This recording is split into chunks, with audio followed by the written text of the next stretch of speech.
Good morning. Good morning, Board of Commissioners. Certainly we will call this meeting to order, and good morning to the citizens of Douglas County. Clerk, did we have anyone sign up for public comment this morning? We did, but first, would you like me to take the roll? Absolutely. Clerk, would you please take roll? Yes, ma'am. Yes. Commissioner Henry Mitchell, District 1. Present. Commissioner Whitney Kenner Jones, District 2. Present. Commissioner Martin Raxton, District 3. Present. Commissioner Mark Alcaraz, and Vice Chair, District 4. Present. And Dr. Ramona Jackson Jones, Chairman. Present. Thank you so much, Clerk. Board of Commissioners, do we have a motion to adopt the agenda this morning? Have you had a chance to look at it? Do we have a motion? So move. Second. We have a motion and a second. Any discussion, Board? We have a motion and a second. All in favor of adopting this agenda, please raise your right hand. We have a 5-0 unanimous vote and the motion carries. I had a little tongue twister there. Presentations, we have a present. First of all, I want public comment. Let me go Yes, back to ma'am. public comment. Clerk, do we have anyone here signing for Yes, public ma'am. We comment? had 3 individuals. Okay, Before you I have the call floor. Thank you. Before I call you up, I'll just remind you, you'll have 3 minutes to address the board. Once your 3 minutes are up, we'll ask you to wrap up your comments. And when you reach the podium, please restate your name and address and subject matter. Our first individual is Sharon Bachtel.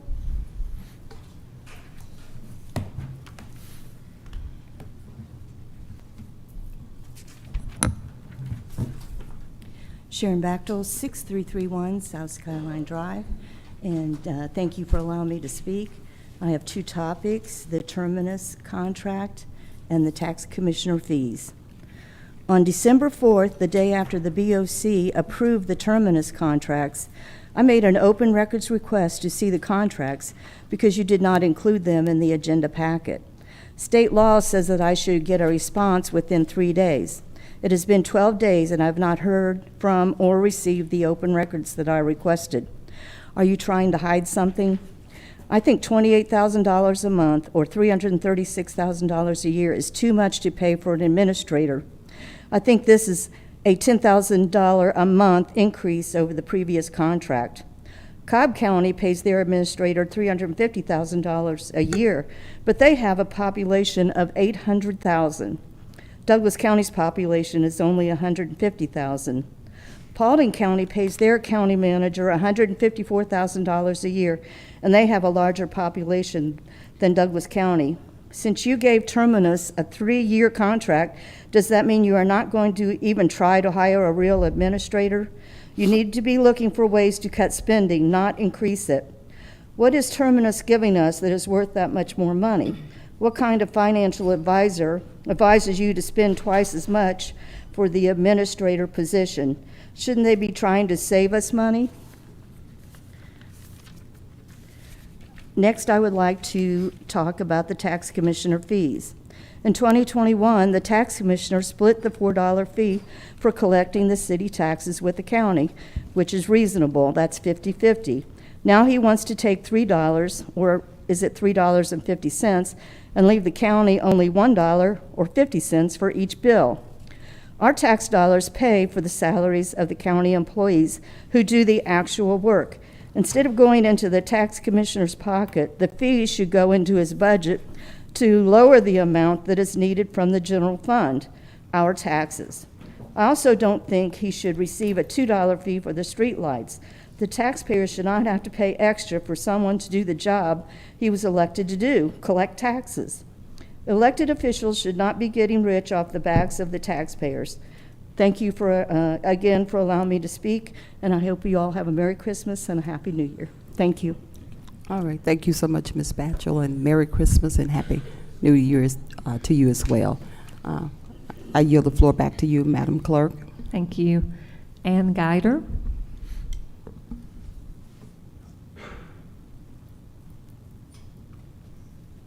Good morning. Good morning. Good morning. Good morning to Madam Chair Good morning. and the District Commissioners, Vice Chair Alcaraz, and to the Legal Department and anybody else that's up there. I want to preface this first to the remarks that this is the way it was when I was tax commissioner. As most of y'all know, I was tax commissioner for 28 years here. And I was tax commissioner before the street lights went on the bill, okay? I remember it very vividly because the county manager came to me and said, we're going to put street lights on the tax bill. And I said, well, wait a minute, that's my decision.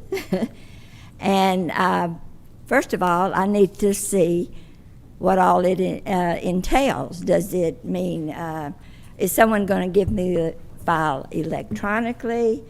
Will I be responsible if they make errors? And things like that, just how it was going to work. And so he was gung-ho about putting them on the bills right then. And so he went to the Board of Commissioners and they established a street light district, just like you see other counties that have fire districts. It's a tax, it's not a fee. And so to collect a fee on taxes is not permissible.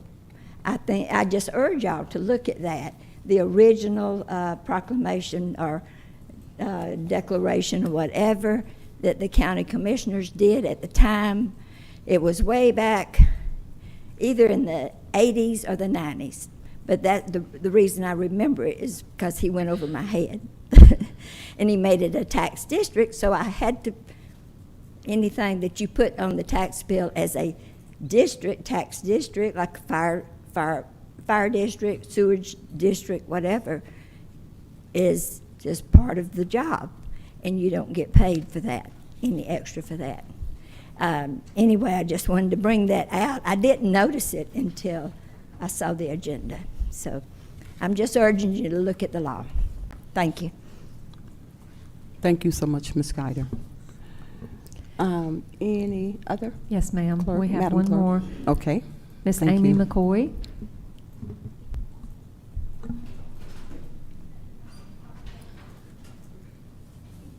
Good morning, Commissioners. Good morning. Thank you for hearing me this morning. I sent an email last week on one of these issues, and I have three. So thank you in advance for your time. The first priority is homeowners associations, and where we direct those concerns to. Since HOAs wield significant power, including the ability to foreclose on properties, homeowners are often find themselves limited on recourses when they're facing frivolous charges, mishandling of funds, and other improprieties that raise critical questions, like how are homeowners in Douglas County protected against these abuses? What systems are in places for reporting HOAs and PMAs improprieties? And how do we ensure transparency, accountability, and fairness in their operations? The lack of oversight leaves many residents feeling vulnerable and powerless in their own homes, especially the cost barrier it takes to hire an attorney, when sometimes it's just asking questions. As we continue to discuss the urgent needs of affordable housing, we must also focus on the end goal, which is sustainable housing, which brings me to my second issue, which happens to be urging you guys to establish the sub-housing committee, so that way we can look at diversification of housing surrounding the county. My third issue is the parking alongside Riverside Parkway. I have, and I know many of our residents in the tributary have called the police multiple times. If we dial 911 and there's a no parking sign, then we kind of expect it to be adhered to. But we just keep getting responses saying that they're not in the right of way, and this is regardless if it's raining or things of that sort. My biggest concern, realistically, is because trafficking is a major issue. Human trafficking, drug trafficking, things of that sort. I'm not implying that that's what's happening, but we don't want to leave that room for an opportunity. If it is a violation of the law of parking on that roadway, then I'd like for it to be adhered, regardless if it's a car or if it's a tractor trailer. Several signs that leads onto Riverside Parkway say that no vehicle over 6 wheels are supposed to be on the road, but we have many warehouses and things of that sort, which is causing major infrastructure repairs that are going to be needed. I moved back over there, really excited to be back in my home, but it is met with a lot of potholes. And I know we had just repaved that not that long ago, but now that's a big expense that now the residents are having to pay. So it goes back to, circle back around, who really has the authority on Riverside Parkway? Is it the Sheriff's Department or is it the Police Department? I know it kind of intermittently goes in between. And so sometimes when you call 911, they're already sending you to Fulton County. And so it just goes back onto who should we actually be contacting? So thank you for your time. Thank you so much, Ms. McCoy, for coming in. And certainly your matter would be taken under advisement. And the same with you, Ms. Guider. Your matter would be taken under advisement as well. Can you hear me? Okay. No, I just said the same with you as well. Thank you for coming in. And thank you, Ms. Batchel, for coming in this morning. Clerk, are you finished? Yes, ma'am. Okay. Board of Commissioners, this morning we do have a presentation. It's a year-end review, and that is for the commission meeting only tomorrow. Is that right, Chief of Staff? That is correct, Madam Chair. Okay, I just Thank want to you. make sure. Board of Commissioners certainly be prepared to approve the agenda tomorrow, the approval of minutes, not the agenda. So we have the commission meeting minutes of December 3rd coming before you, and December 4th, which is the work session, and the executive session minutes of December 2nd, 2024. So be prepared to approve or deny accordingly, okay? Financial report, approval of the financial report for the month of November 2024. That'll come before us tomorrow. And then, Clerk, I yield the floor back to you for the agenda. Yes, ma'am. Thank you. Mhm. Excuse me. I would like to make one correction. The executive session minutes should be December 3rd and not December 2nd. I'm sorry. Okay, thank you. That was a typo.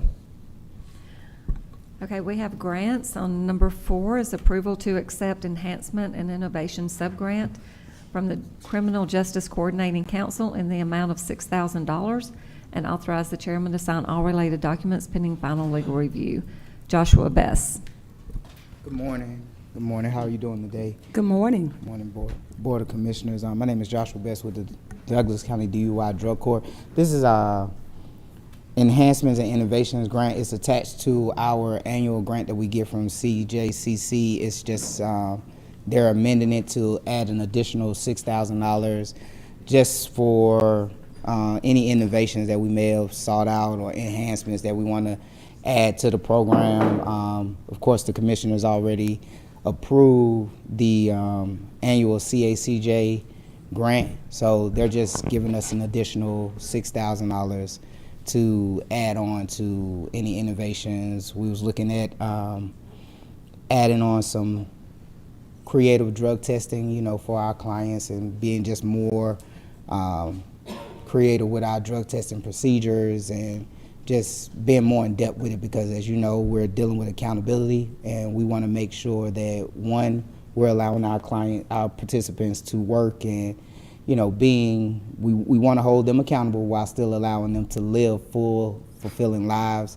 and still making sure that we're staying up with the most up-to-date trends with drug testing and everything, so that we can hold them accountable and make sure that the citizens of Douglas County are getting the benefits of the program and living safe lives. So, you know, we just want to do that. Okay. Thank you so much, Mr. Best. Any questions, board, or remarks? Okay. Good. I saw Commissioner Kenneth Jones first. There we go. When you say getting creative, I assume you mean being able to actually go to the participants as opposed to them having a few hours to come to wherever you all are to get their drug screens? Something like that. We're always looking in ways that we can enhance the testing. This was a particular company that was allowing remote testing and things but it's still observed testing. They was just trying different stuff, you know. Technology is always advancing, and when it comes to drug testing, our substance abusers are advanced, and we have to try to stay somewhat in step with them. So, Are y'all intending to use sweat patches? we've used sweat patches in the past. Please don't do that. We haven't done it lately since I've been there, but we've used it in the past, and we just trying to keep up with it, trying to keep up with drug testing trends. That's it. So. And will people be able to get screened here at the courthouse like they do in some of the other accountability courts, or are they still having to go to like a facility or? We'll allow them to get screened here at the courthouse. Yeah, we meet them here. We'll meet them. So my staff will. Yeah. I have no further questions, Madam Chair. I yield back. Thank you so much, Commissioner Kenna Jones. Commissioner Raxton, you have the floor. All right, thank you. Good morning. Morning. So the grant is for 6 months, so does that mean we have to expend all of the $6K by the end of June? And if so, what is the plan to expend those funds? Yes, and we will. With drug testing is expensive. So spending $6,000 on drug testing, considering that we have, I think in our program we have like 70, 80 participants, and it's ever growing because I just had like 30 referrals. Spending $6,000 on testing will go faster than you think. It won't take me 6 months to spend $6,000 on drug testing alone. I can tell you that. Okay. And then is there an opportunity to get an additional grant for the rest of the 2025 fiscal year? Well, we'll always, the way the CACJ grant works is theirs go from, I want to say June into June, and then they do the enhancement grant that starts January to June. So in June again, of course, we'll start the process of applying for the grant. We'll come before the Board of Commissioners to get approval and see what the state awards us, and then we'll continue that cycle on. So even though this 6 months will end in June, we will have an opportunity to apply for another grant that will start in June, and then another grant that will start over in January. So it's a continuous cycle with the CACJ. And plus, we will always apply for any grants that we feel feasible, that we can take advantage of, that's federal, or anything else that we see that's out there, anything that we can just take advantage of. So, yeah. All right, very good. Thank you. Madam Chair, I yield the floor back to you. Thank you so much, Commissioner Raxton. Commissioner Mitchell? Just one. Is this any match to this particular grant? Or There is a match, and that will be covered by my salary. It'll be covered by what now? My salary. Your salary? Yeah, so my Okay, salary. it's an in-kind type match. Yeah. So. Okay. And legal, do we need to make mention of that in this layout, or does that matter?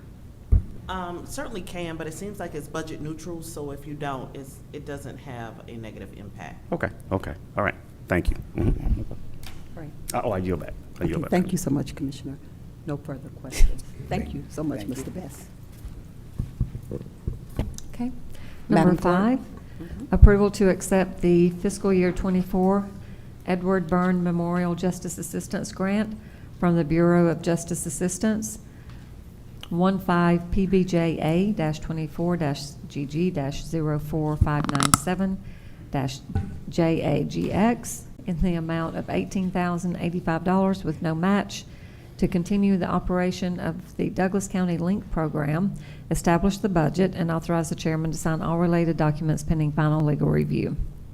Jennifer King. It is Jennifer King. Good morning, everyone. This is our JAG grant that we utilize annually for our LINK program, which is the local interagency planning team. I apologize for my voice. Pays for evaluations and services for kids we identify with severe emotional behavior disorders and other mental health diagnoses that are not involved with our court system. Okay. Any questions for our director? Okay. Thank you. Thank you. Thank you. Madam Clerk? Number 6, approval to accept the GOCAT 000180 grant from the Georgia Opioid Crisis Abatement Trust in the amount of $270,819 with no match required. Establish the grant budget and authorize the chairman to sign all related documents pending final legal review. Karen Alexander. Good morning. Good morning. Good morning.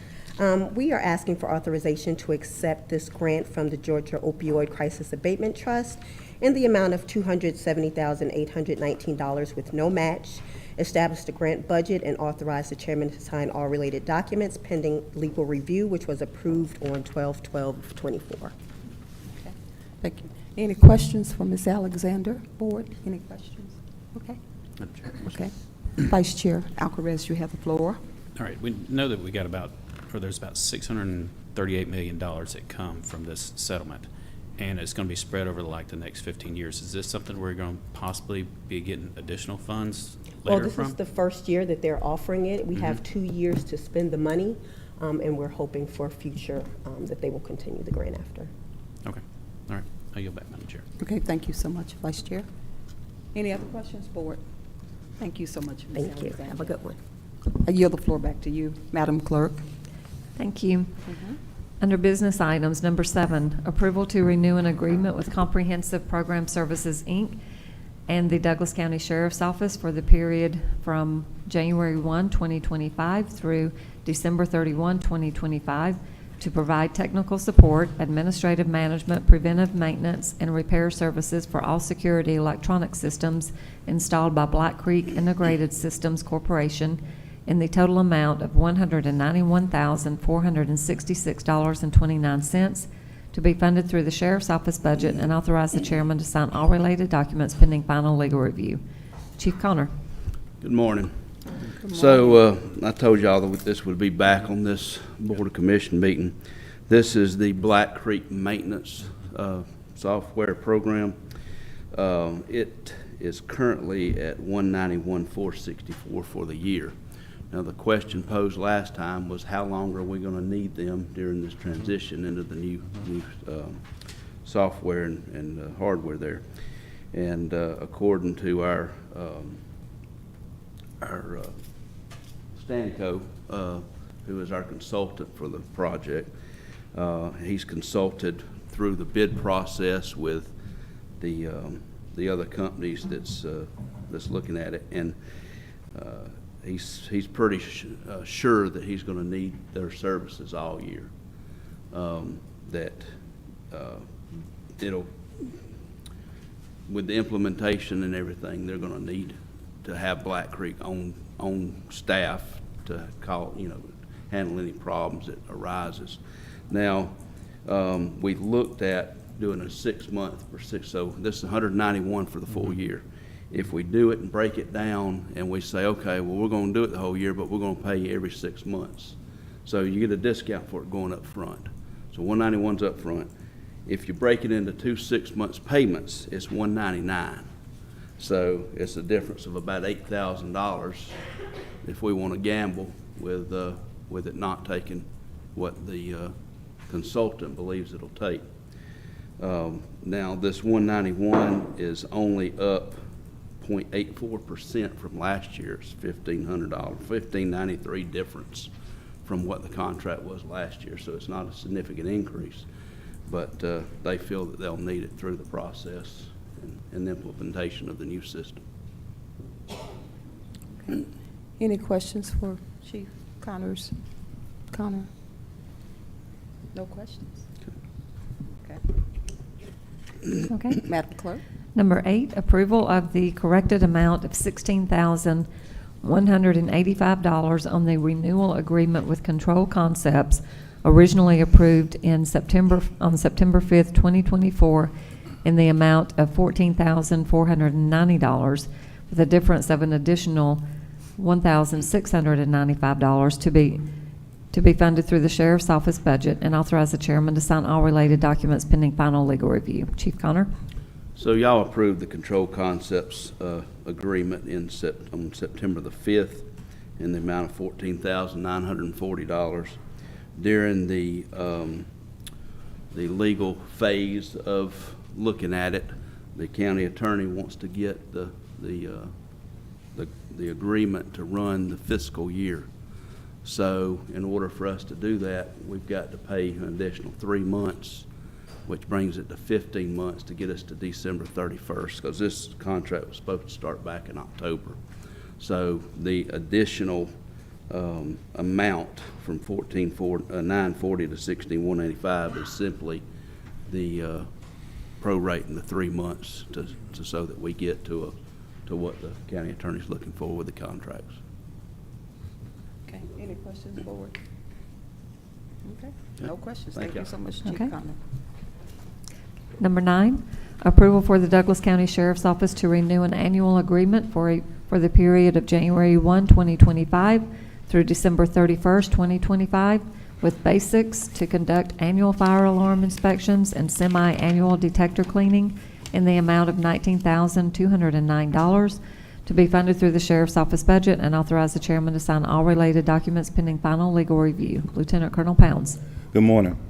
Good morning. Basics is the company that inspects the fire alarms, and they do a semi-annual detector cleaning. Everything is fire related in the building. Basics works on.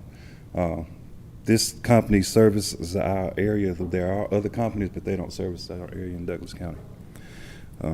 They do everything such as smoke detectors, duct detectors, the fans, the elevators.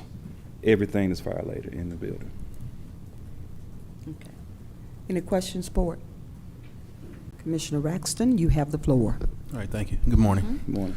So, in looking at the current contract, the inspection contract states is from April 1st, 2024 through March 31st, 2025. Yes, sir. However, the 2025 contract is stating from January 1st, 2025 to December 31st, 2025. Yes, sir. So I just want to make sure, it looks like there's an overlap of a quarter. Yes, but the contracts for this year have already been done, so we got to start this new one. They've already done their inspections, and so they won't be coming back between now and by the time this original contract was done. So it's already done for this year. So now we're going back to starting over in January, going from January 1 to December 31st, 25. So there won't be an overlap. Okay. So they fulfill the contractual Yes, sir. agreement, even though it states in here that it goes through March 31st? Yes, sir. So there's no additional funds then that will be expended in 2024? No, sir. Okay. Thank you. Madam Chair, I yield the floor back to you. Thank you so much, Commissioner Raxton. Any other questions, board? Thank you so much, Lieutenant Colonel. Madam Thank you. Clerk? Number 10, approval of 2025 Douglas County Tax Commissioners resolutions. Tax Commissioner Baker. Good morning, Commissioners, Chair. Good morning. Good morning.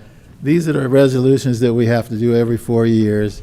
It allows me to collect the taxes, relieve anyone who's late on their taxes, allow me to collect, be a check, cash, money orders, all et cetera. You should have them in front of you. So those are the resolutions we have to do every 4 years. So that's what's before you right now. Okay. Any questions, board, regarding these resolutions? Or do you need? Okay. Commissioner Kenna Jones, you have the floor. So I am looking at the resolution for the charges for the streetlights, and could you explain, is that a fee or is that a This was tax? this was done with the old county administrator. The old county administrator, the Board of Commissioners raised the fees on the streetlights, and in doing so, she understood that we were doing extra work on the streetlights. She sat in my office and she said, well, look, we're going to pay you $2 a streetlight if you do this, this, and this. That's what we're doing. It was approved by the previous board 4 years ago. Ms. Geithner sat on that board. It was a 5-0 unanimous decision. I don't know what she's complaining about now. So that's what it is. Now, if you don't want me to do it, I don't have to do it. So that doesn't mean. That decision won't be made today, so. Okay. Okay. Any other questions? I yield I'm back, sorry. Madam No, Chair. I'm sorry. I just wanted to make sure he was just saying, do we want to do it? No, not at this time, until we decide. Sorry about that, Commissioner Kenna Jones. Anybody else? My little head is like a swivel this morning, okay? Do I have the next Any- one? Okay. Number 11 is approval of intergovernmental agreements with the City of Douglasville, City of Austell, and City of Villa Rica for the Douglas County Tax Commissioner to provide tax collection services for each city, and authorize the chairman to sign all related documents pending final legal review. Commissioner Baker. This is the agreements we do with each city to collect their taxes. We do it every 4 years. We have to go back through the approval process, signed by all three parties, the county, the tax commissioner, and each city. And we collect their taxes each year. They pay us a fee to do those taxes. Basically, so we're renewing those contracts every 4 years. Okay. Any questions, Board? Commissioner Braxton? All right, thank you. Mhm.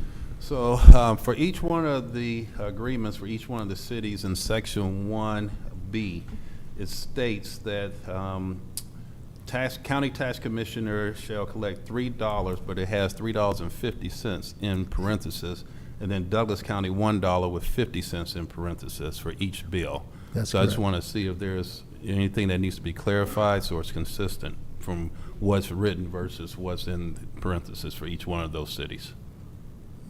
What would you want clarified? I don't understand the question. It looks like a typo. Yeah, so it says Oh, okay. $3, but it says Then we'll $3.50. change it. If it's a typo, we'll make sure it's changed.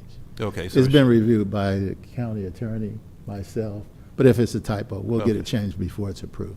Okay. So we'll shoot you over another copy this afternoon. Okay, that'd be great. 'Cause it's in each one, all three. Yes. Okay. Okay, thank you, sir. Okay, thank you. Madam Chair, I yield the floor back to you. Okay. Thank you so much, Commissioner Raxton. I think Any that's other, still coming. any other questions? Commissioner Kenner Jones? Did No, he was asking if he still I think had I'm one next more on. again. Oh, I'm not okay. sure. I'm next again. That's all I'm saying. Okay, Madam Clerk, you have the floor. Yes, ma'am. Next is number 12, Douglas County Tax Commissioner to assume responsibilities of accepting, processing, and approving homestead applications for the Douglas County Board of Tax Assessors effective January 1, 2025. Commissioner Baker. What this is this has always been a tax commissioner's responsibility, and I'm just assuming it back. For some reason, the tax assessor's office got it. They've been doing it for at least the last 8 years. This last year, as you know, we did a campaign to bring all the citizens in that didn't have exemptions on, and it overwhelmed the assessor's office. We got like 3,000 or 3,500 applications in. It got them behind. So talked with the assessor's office, and we both agreed that I would take it back. I will take his employee that's upstairs, bring her down to my office. I'm not asking for any additional funds in my budget, just so you'll know to take that person. But it allows me to have 4 people to work on it rather than 1. And as you know, a lot of times we're doing exemptions. I think the number comes to about, Tanya's going to come up here and talk about that part of it. I think it comes to almost $3 million we've been giving back. I'm trying to cut that down to probably 1 million, to kind of cut out the exemptions for people asking for exemptions, to make sure that we do the upfront work right first, so that we're not giving back money, because that basically, to me, is we're losing money. You losing money that you could use to give to other organizations. So we're trying to cut that back, and with 4 people, we'll get it in the system faster and get it done quicker. So Tanya, I'm going to have come up and explain to you real quick the savings and what we're spending, so you'll have a better idea. Now, we didn't get it up on the board, but we've emailed it to your emails. So when you get back to your office, you can look at the numbers and stuff, but it's in your emails. It's time. Hi, good morning, everyone. Good morning. I just basically have statistical numbers, just from reports that I do on other things throughout the year. Just as an example, or just to, just kind of give you like how it, stands for 2023 versus 2024 exempted values. There's a difference of 71.5 million that happened between 2023 and 2024, just for the district of the county. So that's how much, these exemptions impact revenue. It grew quite a bit, and it'll be, us ensuring that amount is more accurate, right? Because those are huge numbers, huge adjustments, and they really add up. For it to be a small few positions, it really makes a huge difference in values as far as what the county receives, as well as everybody else, all the other cities, and then, just customer satisfaction, being able to keep with that upkeep. For example, in 2023, there was an approval of 2,026 homestead applications. In 2024, there was 5,964. With the unknown of House Bill 581, regardless of how that goes, we anticipate an influx in the exemption applications, just for people trying, to get that, to get that extra money, exempt. So we expect that number to be even higher next year, as far as, an exempted value that will reduce the revenues for, the county, as well as all cities and counties. Any questions, board? Okay, Vice Chair Alvarez, you have the floor. So just something that was just said that I'm just curious about is, Yeah. you stated that, we had this huge influx of exemptions and it cost us roughly about $3 million, and you want to get down to $1 million. But if those people qualify for those homestead exemptions, how can you deny them the homestead exemption? They're not being denied. They're not being denied. They're still. Wait. The comment was brought that it was $3 million, and we're going to try and get that down to $1 million. Okay. Okay. That's me, Mark. Okay. Good morning. Morning. We also presented to to legal so far a contract of a program named True Rule, which also the assessors had previously presented to the legal team for review. So according to True Rule, what it's going to do is it's going to cut back and it's going to do a scan to make sure that the residents that are applying and qualifying do not have double homesteads, because that's against the law. So by that happening, it should save the county, according to what True Rule was promising, within the first year, at least $209,000, and by the third year mark, we should be at least saving the county $960,000 if we do get the program.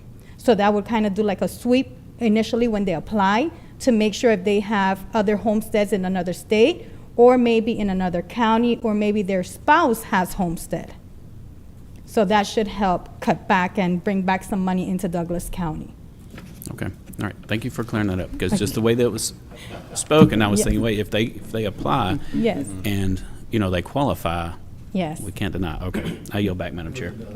Okay, thank you so much, Vice Chair. Any other questions? Commissioner Mitchell, you have the floor. Yes. So to your answer to that, because that was exactly my question, though. So this is going to be across the board on all exemptions. Yes, that is correct. It Okay. sweeps every single exemption that is already existing. Right. And all the new applicants as well. The program does like a quarterly sweep, or however we want to sweep, and whoever's there, let's say you have homestead currently now, but then you purchase a home somewhere else. Correct. And you apply for homestead there, on that next go around, it will catch it and it will say, hey, this person, red flags, they have homestead now in another county. So even though you've had existing homestead, if you try somewhere else, we'll be able to send out that 30-day letter letting them know, hey, your homestead will be removed unless you can prove otherwise. And it Got will it. save the county some money. Got you. So this software that you're using, it's this. It sounds to be regional, state, federal. I mean, how far does this reach? This It's the only one right now in Georgia that we knew about. We didn't have any more competitions. I had spoken to Steve about it also to see if he Okay. had found any more competition with that program. So it is the only one, and it stretches out wide. It is expensive. It's pricey. It's about $49,000, but it saves the counties a lot of money. And so far, the other counties who have used it, they have a good review on it. And the reach is just Georgia, then, if I'm hearing you correctly. No, it branches out to the other states as well. Oh, all 50 states. Okay, Yes. so it is okay. That's what because I was going to say we got some who actually do something Yes. in New York and here and any place else. But if there's no way to kind of scan to capture that, then you'll Yes, never know. that's But what this they particular do. software will Yes. do that. Yes, sir. Okay. All right. Thank you very much. I yield. Okay, thank you so much, Commissioner Mitchell. Any other comments, board? All right, Thank you. okay. Thank you. Madam Clerk, you have the floor. Number 13, approval of memorandum of understanding between the Board of Regents of the University System of Georgia and the Douglas County for affiliation, to allow the Douglas County Emergency Management Agency to offer internship opportunities to master's and doctoral students in the UGA Institute for Disaster Management Program with no impact to the budget, and authorize the chairman to sign all related documents pending final legal review. James Queen. Good morning, Madam Chair, Vice Chair, Commissioners. This is an agreement with University of Georgia for us to provide an opportunity of internship for some of their doctoral and master's students that are in the Institute for Disaster Management. The director of that program reached out asking if we would be able to take any of their interns. So we're presenting this to the board for signature so that we can allow one of their students to come and intern with us. There is no budget impact. All of their financial needs are taken care of through UGA. Okay, thank you. Board, any questions for Mr. Queen? Question. Okay. Commissioner Raxton, you have the floor. Thank you, Madam Chair. Good morning. Good morning. So just curious, will this opportunity also be extended to other universities and, of higher education here in the state of Georgia? Yes, with it being through the Board of Regents, it's available to any other university that's part of the university system of Georgia. Okay, so, and I guess maybe down the road we can look at if there's any private institution of higher education that would also like to That's correct. have that opportunity as well. That is correct. Okay, thank you. Madam Chair, I yield the floor back to you. Okay, thank you so much, Commissioner Raxton. Any other questions, board? Thank you, Mr. Queen. Thank you. Okay. Number 14, approval of a contract for the Parks and Recreation Department to collaborate with the Board of Education for an ice skating event, Legacy on Ice, at the Legacy Arena at no cost to the county, and authorize the chairman to sign all related documents pending final legal review. Chad Griffin. Good morning, Chairman, Board of Commissioners, and Administration. I know this seems it's kind of backwards. Just a little backstory on the ice skating event. About 3 weeks prior to our ice skating event, I got a call from Legacy Arena, and they wanted to collaborate with Parks and Rec on hosting this event. So a quick turnaround. We met several times, and of course that contract changed every time we met. I just was not able to get the updated contract to you before the event. So just some numbers on the event I thought you guys might like to know. We sold school tickets, 1,000 of those. Just regular skating tickets, 700, and we had 7,100 in attendance for the event. So it was a great event. We have plans to continue this collaboration with the Board of Education and Legacy Arena. We have a meeting in January already set up to start planning for 2025. Any questions for our director? Okay, sounds good. Madam Clerk. Number 15, approval of a contract with Turf Tank in the amount of $16,000 to be funded through Parks and Recreation budget for a one-year subscription for Turf Tank to provide autonomous robots to mark lines on sports fields, and authorize the chairman to sign all related documents. Chad Griffin.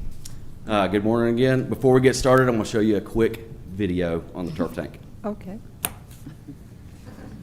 Hello, it's Tim Gambrell. I work with Chattanooga Parks and Outdoors. We are currently today at Washington Hills Recreational Center football field. We were looking at a way to increase our efficiency with all the painting we do at all of our different facilities around town. We're having to put 4, 5, 6 people to come in and do first painting and taking half a day. It was putting a strain on our labor force. We don't have to pull tapes and measure and square using one person instead of, say, 5. We just pick a point, let the robot do it for us.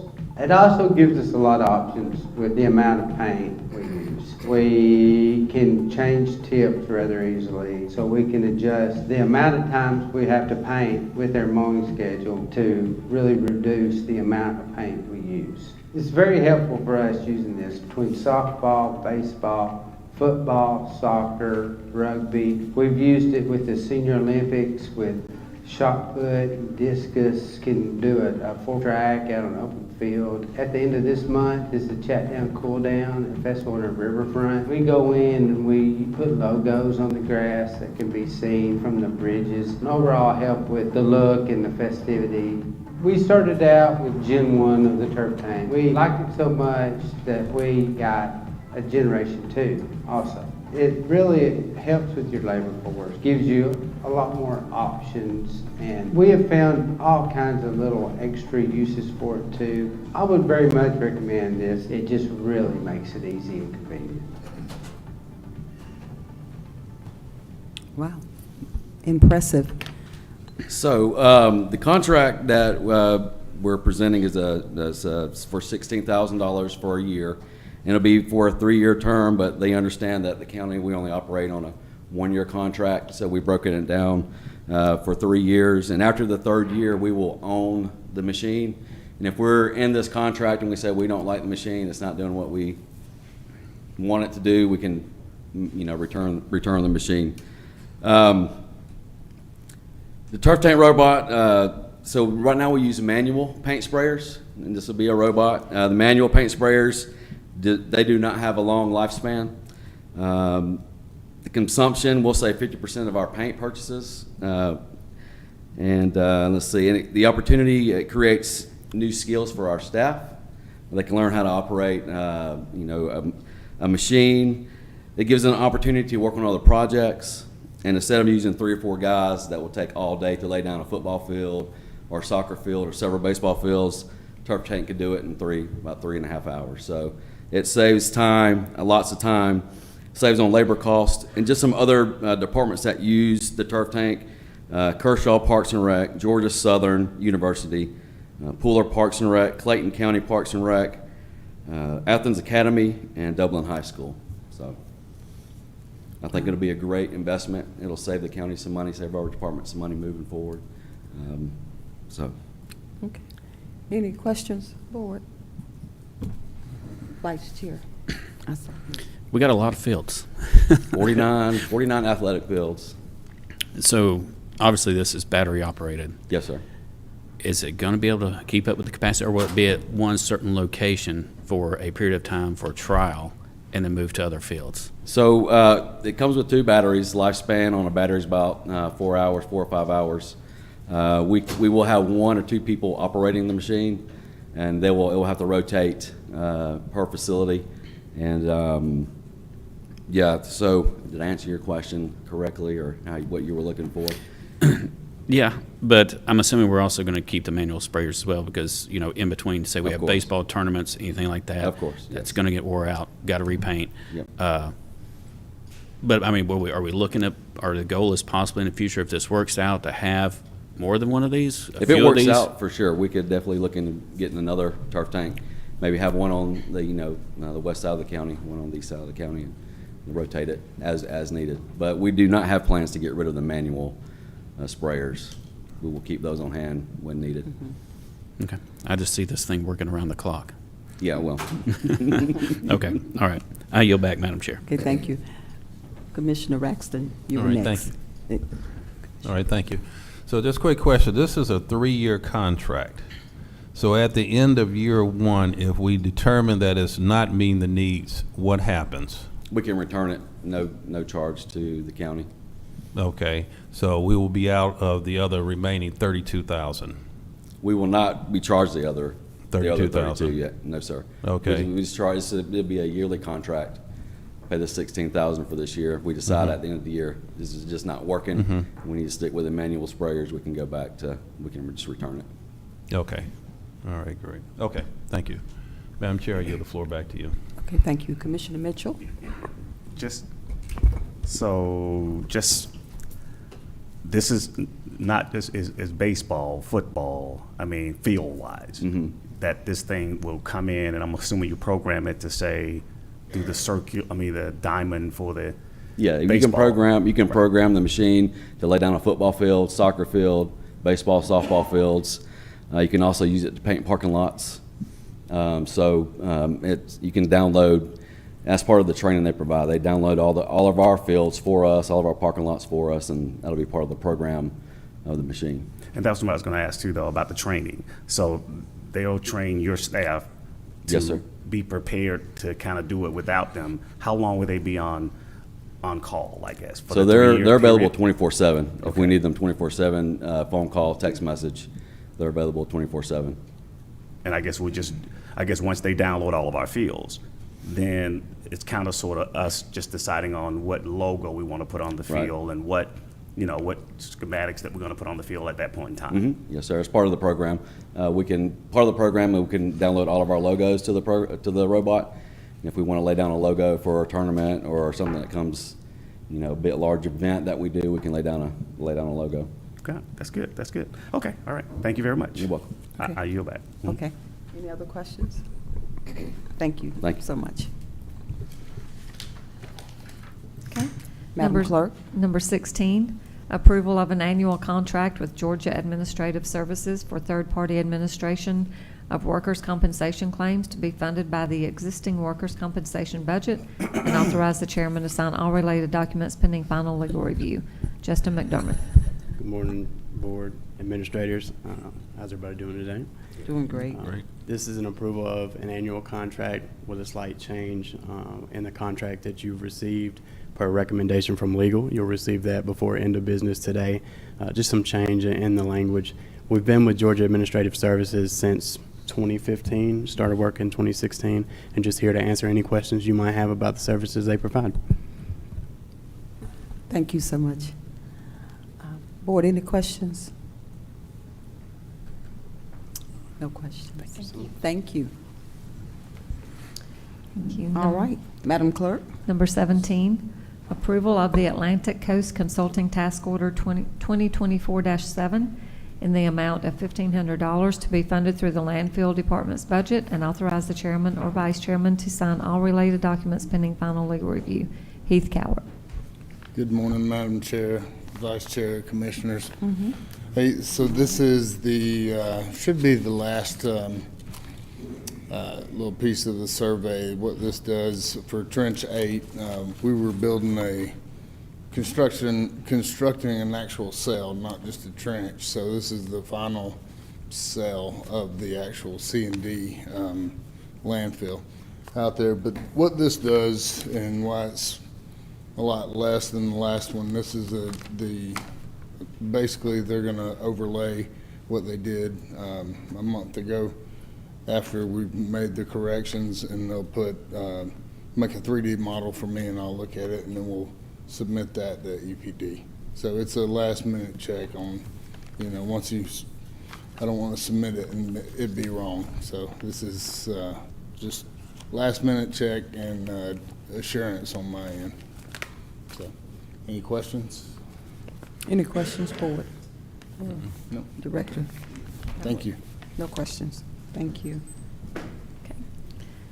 Number Madam 18, approval of subrecipient agreements to be funded by ARPA for the following organizations: Cobb and Douglas Public Health, Safe Kids, $35,000, and JC Freedom House, $58,000, and authorize the chairman to sign all related documents pending final legal review. Jill Hobson. Good morning. Good morning. We have two more ARPA subrecipient agreements that need to be approved by the board. The first one is for Safe Kids through Cobb and Douglas Public Health. Ms. Crossman is here from Public Health if you'd like to hear program specifics, but the short version is they will pay for safe sleep, car seats, et cetera, for low-income families in the community. The second one is for JC Freedom House, which is a shelter for unhoused individuals. And this is going to provide them with 2 vehicles to be able to transport their residents to doctor's appointments, job interviews, et cetera. Okay, thank you. Any questions for our manager, Hobson? No questions. Madam Clerk? Thank you.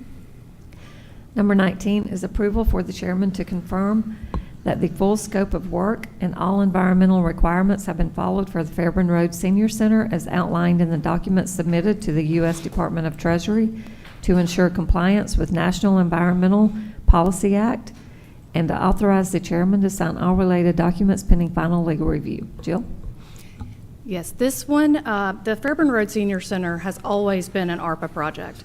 About halfway through the ARPA cycle, Treasury released new guidance stating that we could use ARPA funds for Title I projects.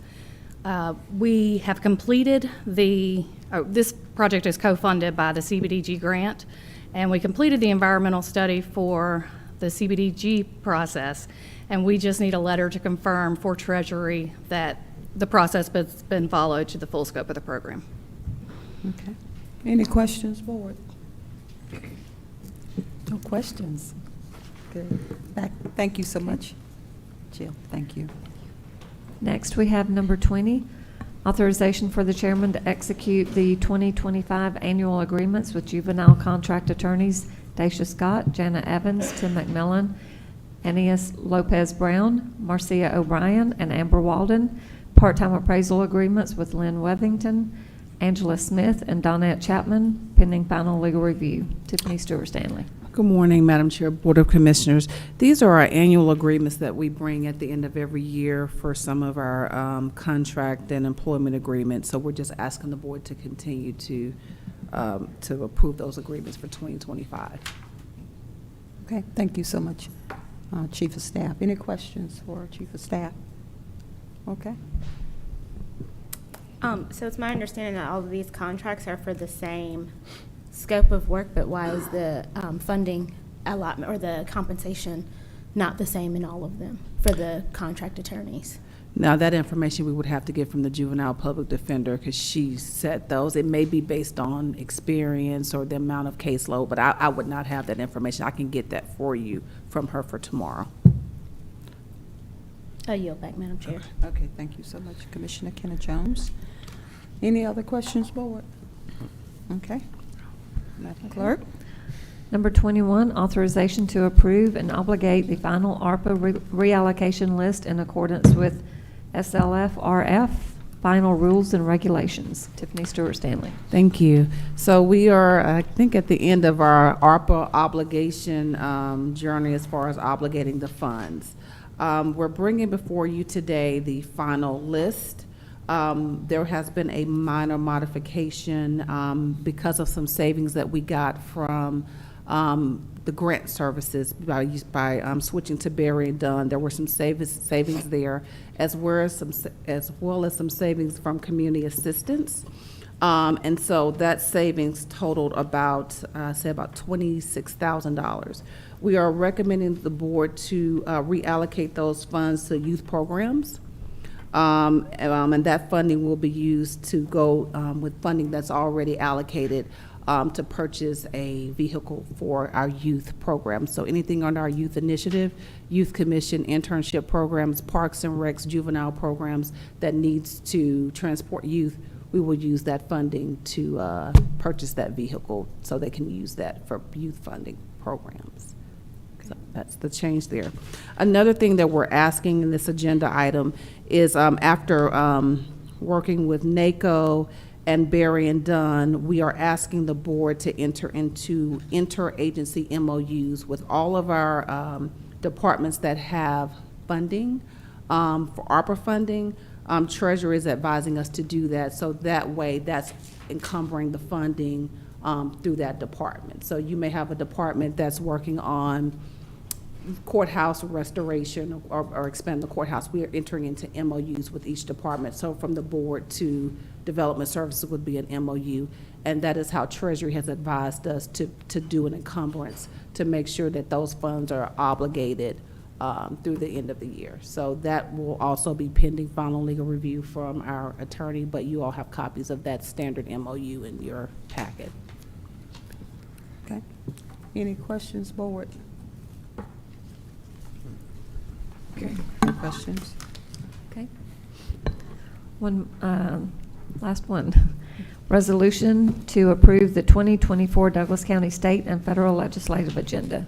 Tiffany Stewart Stanley. Thank you. So as you all know, all of the members of the Board of Commissioners met with the members of our delegation on December 6th to discuss some legislative priorities for the 2025 state and federal legislative agenda.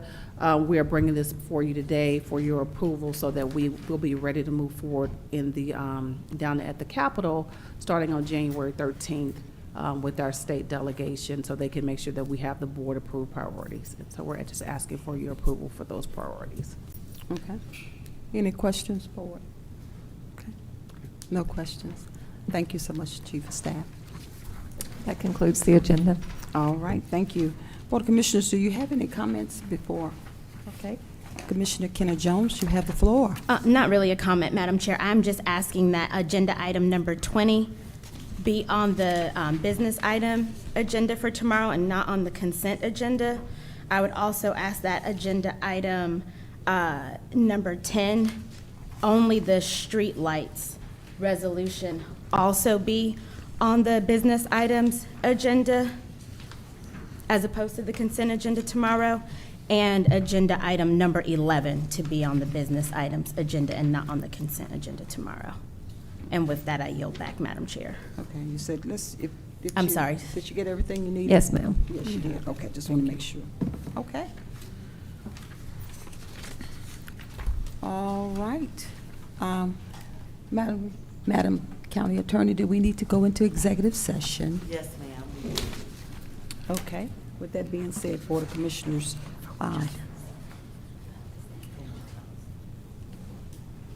tell us what items, I'm sorry, Madam. If you Clerk. could just say all of them, so we're not restricted.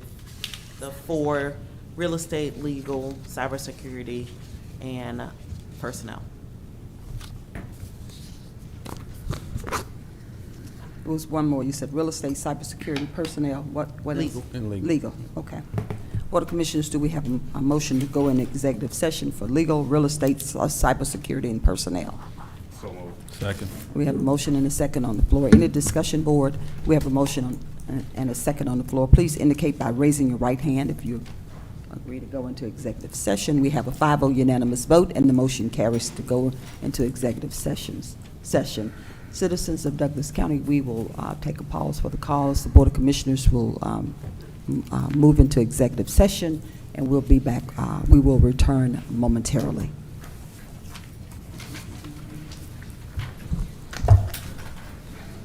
Audrey, Planning Commission.